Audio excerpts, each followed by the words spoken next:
Welcome to the first in a three-part series of Well-Being Around the World. I'm Kathy Hagan with the Eden Alternative, and this first show features Sally Hopkins. Hi, Sally. Hi, Kathy. How are you going? Good. Sally's the Eden Alternative Regional Coordinator from Australia, and she represents the region of Australia, New Zealand, and Southeast Asia, which includes Singapore, Hong Kong, South Korea, Taiwan, and Malaysia. That's a huge territory, Sally. For our audience, if you have questions throughout the show, please put them in the comments and we'll try to get to them. Today, we'll focus on two of the Eden Alternative domains of well-being, meaning and connectedness. And before we get started on this, I'm sure that everyone is curious to learn a bit about the care system in Australia and how you're doing through the pandemic. So, Sally, first, what is the elder care system like in Australia? Good morning, everyone. So it is 8 a.m. in sunny Melbourne, and the elder care system in Australia. If we think think about the numbers, we have a population of 25.8 million people. And so in terms of our overall user base for elder care services, we have a mixture of residential aged care, community care, and in-home care support, which is where people stay at home and receive services into the home. And we also have retirement villages. So pretty broad, considering the size of the country and the population that's around and all that sort of good stuff. Our residential aged care participants or citizens are 340,000 approximately. That's sort of growing, and then it sort of settles back again. COVID has certainly impacted in terms of people reconsidering whether staying at home is a good thing or not, So it has not been a pretty sight. In the last 18 months, we have had people die in aged care through COVID incursions, and that's been really quite distressing, and particularly when you don't have any vaccines available. We do now, but last year we didn't. Like most countries, vaccinations were not available. In-home support for ageing in place in your own home, that's growing, and that's certainly where the government wants to direct their funds. So that works for most people, but unfortunately there's a waiting list of over 100,000 people who want that sort of a care package that enables them to be able to live a life that has meaning and purpose. And then you've got the community care and disability services, and there's around 145,000 people accessing those services. So it's growing. One of the things we had happen in the 2018-2019 years was an Aged Care Royal Commission, which really reviewed the aged care system particularly. It also looked at Indigenous health and Veterans Affairs and how everyone was being supported. And to say that the system is broken would be an understatement. It's more like it's smashed. Good people trying to work in a system that undervalues our frontline teams is really, if you have for-profit organisations, my personal view is it's totally contradictory to what we're here for, which is to support other people and not make a huge amount of money out of it. But that's me just sitting here on the side. And there was 158 recommendations that have been put forward. Interestingly, they review different models, and I'm happy to say the Eden Alternative came out and as a model of good choice, which was very exciting. So it's very exciting for us. So it's hard work. We have amazing Eden Registry members who are doing extraordinary work, not just Eden Registry members, but anyone in the sector, the sectors plural. They've all had their worlds tipped upside down, and it's hard work. Working in the aged care sector is hard work, and it's not seen as a great career choice for whatever reason by others outside of the industry. And yet we know we have fantastic people who give their hearts and souls to elder care, and they are angels, and they should be paid a whole lot more, and they should be respected more. And I guess COVID has really highlighted that without them, the system is totally stuffed, really, and that's global. Staff have been the ones that have kept turning up to work in spite of their own fear of getting COVID or maybe infecting their residents, infecting their families. And I can't even begin to imagine what that feels like when you have a family you go home to every night wondering, am I going to be okay and not infect somebody else? And we've now got the Delta version, which is running rampant in Victoria and New South Wales, two largest cities in Australia. And our aged care homes are in lockdown, and that means no visitors, so we're back to where we were 12 months ago.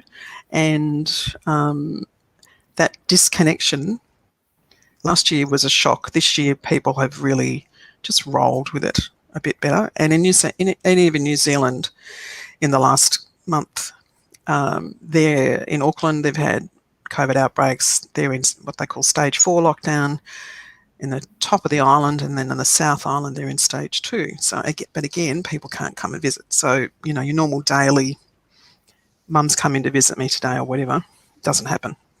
Did you have a break between last year and this year where they did have visitors? We did. Okay, we did reopen. Yeah. So here I live in Melbourne. So we had probably the longest lockdown.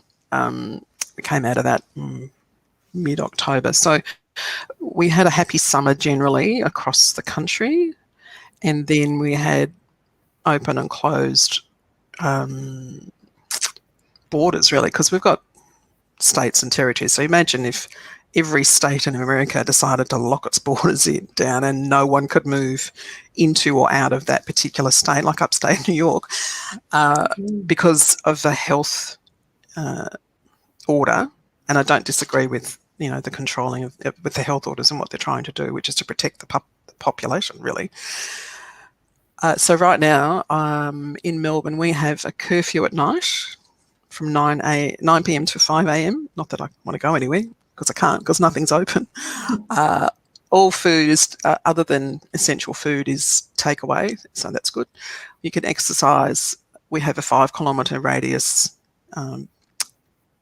barrier as well, so you can only jump in the car and drive for 5 kilometres somewhere, and you can go for a walk.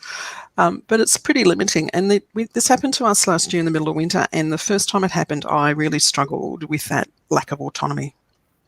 And, someone else is determining my life. So when we think about the domains of well-being, all of them in various stages are challenged. And we do this to the elders every day. But what COVID has done is really refocused people's energies and attention on what's really important to the people they support, whether it's in the community or disability services or residential services. So that's a really good thing. That's the upside. The downside, we all know that COVID is horrible. It does exist in spite of the misinformation that is around on various platforms we won't name. And I find that really deeply disturbing. But we know that vaccinations is the way that's going to get us all out of this, and then we can come to the States, or you can come to Australia, and we can share the love face to face instead of however many kilometres we are via this medium. So it's a bit of fun. But yeah, the system is working. Well, good. So you mentioned the domains of well-being through this. So for our audience, I just want to clarify or let people know that the Eden Alternative domains of well-being are identity, connectedness, autonomy, security, meaning, growth, and joy. So you mentioned that they were helping people using the domains of well-being. Do you have any stories about how the Eden Alternative domains of well-being have been helping people through these challenging times and how you've used them as a tool? Yep.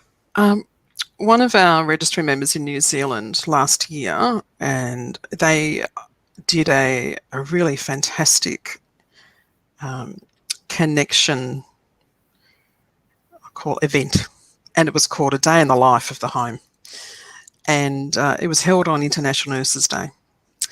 And what they asked everybody to do was to write what it meant for them at this point in time. So the idea was to capture in the middle of COVID, so they're in stage 4, I think, at the time. In the middle of COVID, how do you feel right now about what's going on, and what's been happening in the home? So elders contributed, staff, families from outside. There were sticky notes, there was handwritten notes, there was typed notes and all this sort of stuff, photos taken, and then they've turned it into a book. And that's their sort of snapshot of this moment in time. We're all hoping it would have ended after 12 months, but I think that's called being really optimistic. Yeah. But it was one way to bring the communities together, and they've also been doing a lot of ongoing surveys to really tap into. So how are you? What's going on? It was Are You OK Day earlier this week. And one of the surveys was around, so how are we going as an organisation? And as someone apparently responded, nobody died. And that's a really good outcome, so that that sort of meaning and that sort of connectedness, the staff are the glue for the residents, and the residents are the glue for the staff. And the residents are saying, look, we've got this, like, you do what you got to do, but we've got this as well. We're here to be a part of it. And they're not seen as sitting on the side and doing things too. It's like, what can we do? So, and interestingly, there's been, where you've got homes where would normally have volunteers coming into the home or the centre, well, the residents or the clients have become the volunteers because they're there. So that's really, there's been some real shifts around the empowerment of people, and for people to understand that, it doesn't matter what age, everyone can contribute. So it's been pretty exciting, I think. Hard work, and I can tell you, and I know you have had your clients in the States, everyone has such heightened awareness of, is everyone all right? How are we going? What else can we do? And it's constant. And I don't know how much longer we can sustain that. Right? But the innovation that's come out of it has been stunning, absolutely stunning. The bits that I hear, and I don't hear all of it, but I certainly do hear from different groups, and particularly with our registry members, and we catch up with them on a monthly basis and have a different topic and go, all right. So, and that's been a great point of sharing. And I think one of the things that we can all do better is probably share the successes and at times the challenges in what we've done, because we seriously are all in this together. And I was on a panel discussion yesterday into Hong Kong, and one of the things that came out of it, which is just a reinforcement, we are all grappling with the same challenges of ageing populations, insufficient funds, a staff workforce that's diminishing, that's undervalued, and an institutional system that still wants to be the boss. So it's a big task. So, when you take the region of Southeast Asia with Australia and New Zealand, it's big. I just wanted to take over the world. I'm not a megalomaniac, really, but I think what we do, the work that we do, and the Eden Alternative is mission critical for our elders, for our communities. And, that we have a pandemic of loneliness, helplessness and boredom, and it's not only for older people. Right. It's for society in general, and COVID has ripped off any bandage there might have been, or a Band-Aid, and exposed it for what it is. And I can only hope that we all benefit from that in a really good way. So, yeah. So let's zero in on meaning for a bit. What's the most important thing that people need to know about meaning and finding meaning? Meaning for me comes down to becoming well known, and in the Eden Alternative, as you know, and particularly in the training, we really focus on that. And becoming well known is about the relationships that we develop. And, you know, Kathy, you and I have known each other for years, and we're still learning about each other. All right. And it takes time. And unfortunately, in the institutional model, there's not the time that's provided or given to enable that to happen at some level. However, when we do make the time and are sincere in that space, then we see not only the relationships developing, but the meaningful connections of people. And whether it's through, you know, similar losses or hobbies or, you know, what you like to read, all that sort of stuff. But it's really, really personal and it's very individual. And we can't say that what I might find meaningful for me is going to be the same for you. And I think that's one of the challenges, is that there is no one size fits all. And while we have similarities, there are certain things that, you know, work for some and don't work for others. So, for example, my husband has been learning how to fly a glider. Oh, wow. I went up in a glider. Do I want to learn to fly a glider? No, absolutely not. Does it have any meaning for me? No, but it has significant meaning for him, and I'm very happy for him, and I'll support that. So, it's, you know, and I just see Jill Vitale's just popped in. You know, her husband likes to go shooting. Does it have any meaning for her? Nope. We won't see her with a gun in her hand either, would we, Jill? Yeah. Which is good. So meaning is a significant part for me of what drives the best outcomes for implementing Eden. And even yesterday on our so we're doing our online education at the moment, and we've got a group from China, and what was two things that came out of it. One was everybody realised that no matter which country you're in, we all have similar challenges. What we looked at, if they needed to go into care tomorrow, what would they be looking for? And one of the things that they want is a family connection. That gives them meaning and purpose. So it's about knowing your people. And to know your people, you use the domains of well-being really sincerely, not superficial stuff, because I think that's insulting, but really to think about who is the person that's in front of me and what are the things that are really important to them. And while we teach that domains of well-being, and we say, you know, go and speak to the elders and have a chat. Well, we actually need to do that for ourselves first, because how can we possibly know the answer to the question if we haven't done it for ourselves and have some insight into what we're asking? It's a pretty personal attributes, you know. It's like, well, who are you? It's like, it's a bit confronting. Let me just write that down first. And yet we're asking that, we're bowling up to someone and saying, so who are you? You know, we need to do that with trust, and really thinking about, do I want to know this person? And if I do, then how am I going to do that with the best of intentions and not just to fill in a form? Because form filling is the institution, and we're talking about home and people and who our community is. Who are the citizens in our community? Thank you, Jill. So how do you get deeper? You were mentioning that, you know, it's not just, you know, what's important is not just the superficial meaning, it's deeper. You know, do you have a story? Do you have a story that can help us to understand that?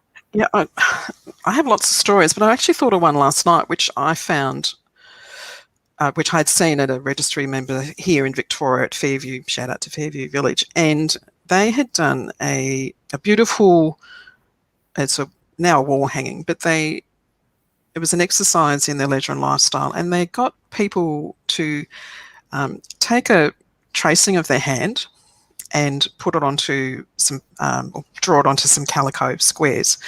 And then, so there was gnarled hands, there was hands crossed, there was all sorts of stuff.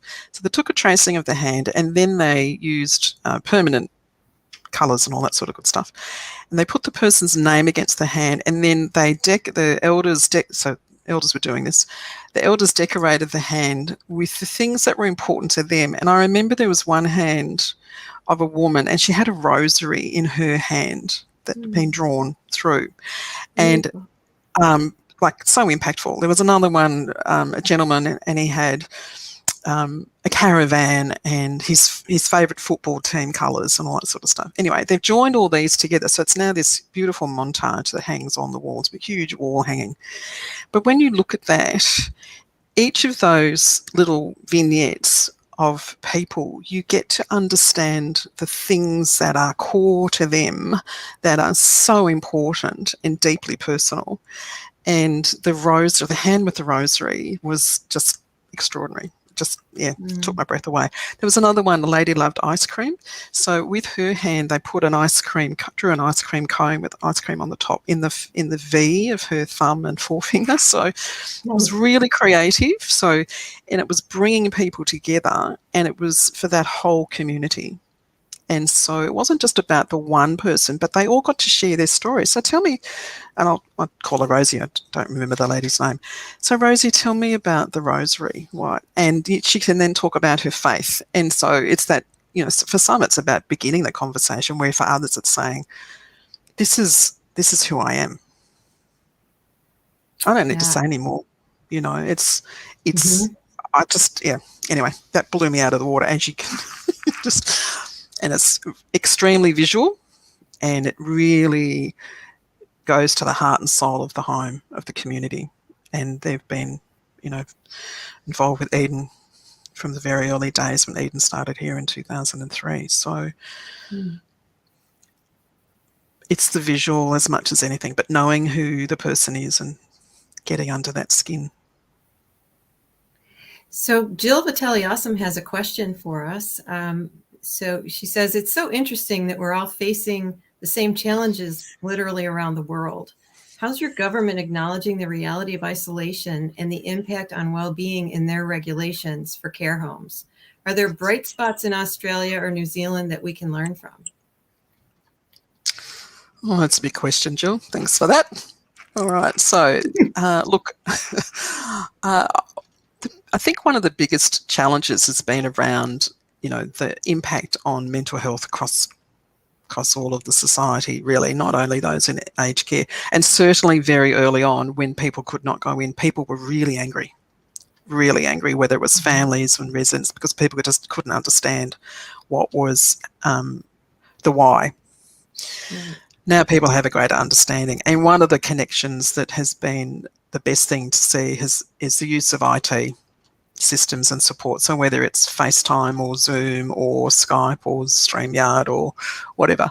One of the schools that you went to, Jill, or one of the homes you went to, Anamkara, the school across the road very early on, they had to close. So they loaned their iPads to the home so they could keep in touch with their families. So you've got that connection of community that's not just so, it's about still being able to bring the outside into the home in spite of, and they were able to stay connected because the children wanted to be connected with the elders, and they said, well, we can dial in, but you don't have the thing, so all right, we'll give you ours and we'll just do that from home. So that was one thing, and that's been ongoing.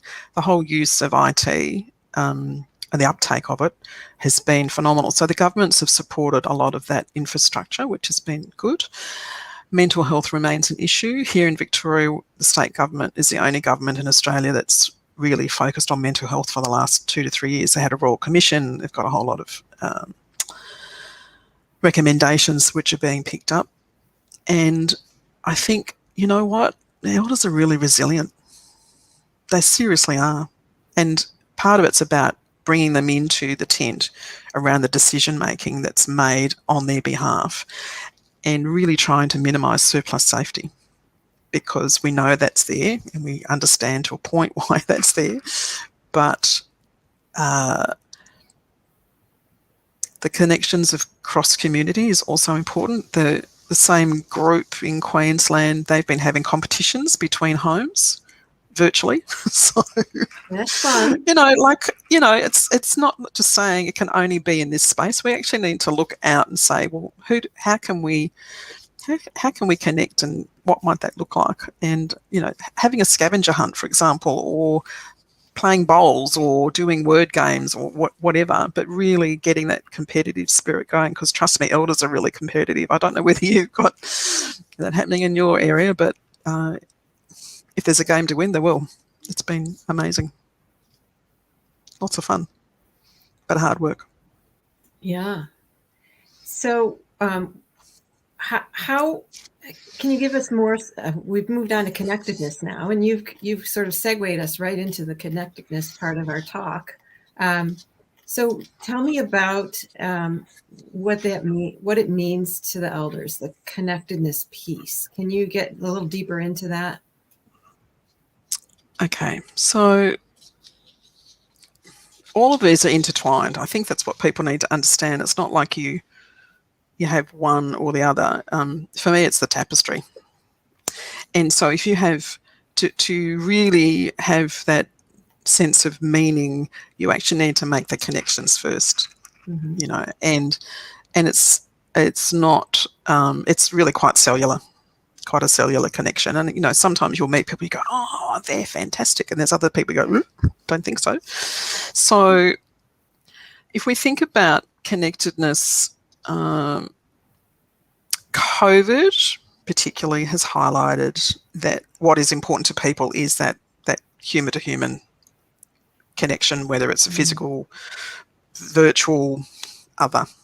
I love hearing, students are sending cards, have made cards in class, and they're sending to the aged care homes to say, hello, we're thinking of you. So, it's like having these pen pals. So some of the older skills hopefully coming back, how to write something really nicely instead of just sending an email. So that's been a bit of fun.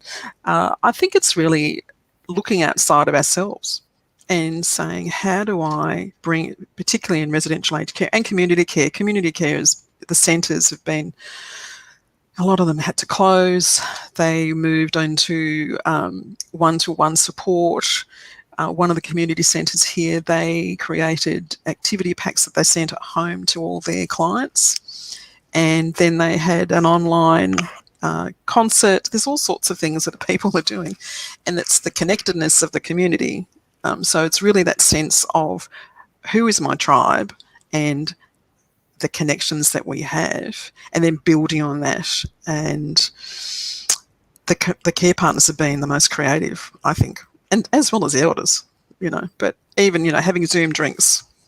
There's a beautiful photo at one of the homes of having the tablet at one end of a very long table, and then there's 3 or 4 elders having a glass of wine on a Thursday afternoon or whatever, talking to whomever at the other end, having the glass of wine or whatever. So, we do that. Why isn't that not translated? Sure. A Zoom happy hour, right? Yeah, absolutely. It doesn't stop. So here in Australia, if there is a loophole, we will try and find it to for the right reasons, not just the less than right reasons. And it's just been stunning to watch what people are doing. Some centres, social centres, they decided they'd do spring clean, so they've had working parties to repaint and all sorts of good stuff. That's been a bit of fun. Another home set up very early in the early days, instead of having social calendar events, they set up a whiteboard and they had these different pockets, and they called it the choose your own activity. So you just put your hand in and pull something out, and okay, right. So if you're a bit stuck, sometimes we do get bored for ideas. If you're the only one that's cooking all the time, you sometimes get a bit stuck. What will I have today? So that was a bit of fun. Some of them have taken physio sessions into specific neighbourhoods within the home or households within the home. So they're doing more one-to-one. Instead of everyone going to the gym, the physios are going and spending time with you, Kathy, for what you need. So they've still maintained those sorts of services within the home, but really, in this case, pivoted and said, how do we continue the physical well-being of our people? And what does that look like? So they've been doing a lot of that, which has been fantastic. That's been in New Zealand. And well, with the Olympics that have been recently on, we've had in-house Olympics. So all of that's connecting people both within and also to the external world, because we don't want to disconnect people. None of us want to be disconnected. Why are we having this conversation? Because we want to be connected. Right. I know it, right? So earlier you talked about the residents being helping the care partners. And I know we talked earlier and you were saying that the residents were saying, we've got your back. Can you talk about that? That was fascinating to me, in that most people think of what you call a care home being a one-way care, but we know that in the Eden Alternative, it goes both ways. And I know that you've got an example of that.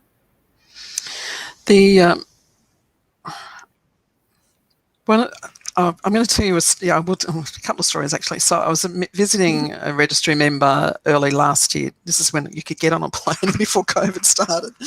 And they have a weekly event called Hot Topic of the Week. Just fantastic. And it's whatever happens to be on. And anyway, that particular week I was there. And this is when we had a run on the toilet paper. I don't know whether you've had that happen, when, people went into lockdown. It's like, suddenly, for whatever reason. Anyway, we won't go there. So we were talking about, well, what would you like to do? Because there was, 20 or 25 elders in the learning circle, sharing circle, and how they could contribute to what was going on. So talking to them about, well, what does this mean? And, they thought they could do some fundraising by selling the toilet paper of the home so they could continue doing things they'd like to do. But really it was about sharing the joys, because we did have a lot of fun with that particular topic. But also for them to be able to say to the staff, we'll be okay. Just ask us what you want us to do. And if it means going to sit with Mary because Mary is not having a good day, then ask us to do that, if we don't already know. So it's really shifting that dynamic, and it's not about care working, it's about that care partnership, and saying to you, so Kathy, look, could you lead whatever, I know you love music. We're thinking we're going to have a musical soiree on Thursday afternoon. Could you lead that or whatever? And it's really shifting that decision making as well, and empowering the elders, because they are part of the solution. And if they're engaged in doing things, then it's less difficult for us to keep the homes running. So really getting into, this comes back to knowing the person well, what's meaningful for that person, is linking them and saying, what can you do? We have to ask for help. We do not have all the answers. We seriously don't. We think we do. And, sometimes we do, but we don't have all the answers. And, this is their home, or it is their centre. When we go to work in the person's home. They don't live in our workplace. And we've been repeating this over and over again, but it's such a resonating statement. And so when we're in this COVID space, we continue to go to work in a resident's home, an elder's home, and the citizens have rights to be a part of the solution and not seen as a bother and, we can't do that because they're old. Well, let's just talk about this. They've lived through world wars and other pandemics. If you've got people over 100 or close to, the Spanish flu was around when they were born. So it's not like they haven't seen stuff, and we can't wrap them in cotton wool. But we can learn a lot from the elders, I think, and we need to give them the opportunity. So it's the connectedness comes back to the relationships and the depth of the relationships between the care partners and everybody else that they're supporting, and being supported by, being vulnerable is, I think it's a real key to great leadership. Being prepared to ask for help, because we actually don't have all the answers. So I love the hot topic of the week, and it can be anything. But it's about inviting that conversation and getting to, and really in some cases even removing the misinformation that they may hear from other sources. And I remember my aunt, when she was alive, I went to see her one day and she'd been watching the television and they'd been talking about elder abuse and financial abuse, and I managed her financial affairs. And so when you are stuck in a room and all you see is the TV and you are bombarded with messages of how bad stuff can be, and she said to me, "So you're going to run off with all my money?" I said, "What?" Oh, goodness. And I said, well, A, you don't have much, and B, I don't know where I'd go. But you don't need to worry about that. So and it was just, so this is the stuff that we just, this is what is happening now. Families will say, "Oh, I read it on Facebook," or whatever. And I'm thinking, what? Or we get text messages from politicians that are really annoying, and it's, they cherry pick bits of information, and it's half truth and most of it's false. So organisations can do a lot to disseminate what's real against what is a fantasy, and really help the elders to understand, because families fuel fear, and then the homes and organisations have to try and manage that, and it's hard. It is really hard. So we need to become truth tellers. Yeah. If we haven't already been doing that. And what you could, the domains of well-being help you to become a truth teller, because you are speaking about or with that person because you know them really, really well. Yeah, that's great. What a great way to close, Sally. Thank you so much. Thanks for being here. And thanks everyone for watching. And part 2 of this 3-part series of well-being around the world is going to be from South Africa. It'll be on Thursday, September 30th at 11 a.m. Eastern Time, 5 p.m. in South Africa Standard Time. And we'll talk with Rain Struble, the Eden Alternative Regional Coordinator from South Africa, about how they're doing there. And we're going to explore the Eden Alternative domains of well-being: identity, security, and autonomy. So Rain's favorite is autonomy, Sally. We know that, right? Oh, I know. Hang on for the ride. It'll be a really good conversation. Yeah. It should be fun. All right. See you next time, everybody. Thank you. Thank you, Kathy. Thank you, everyone.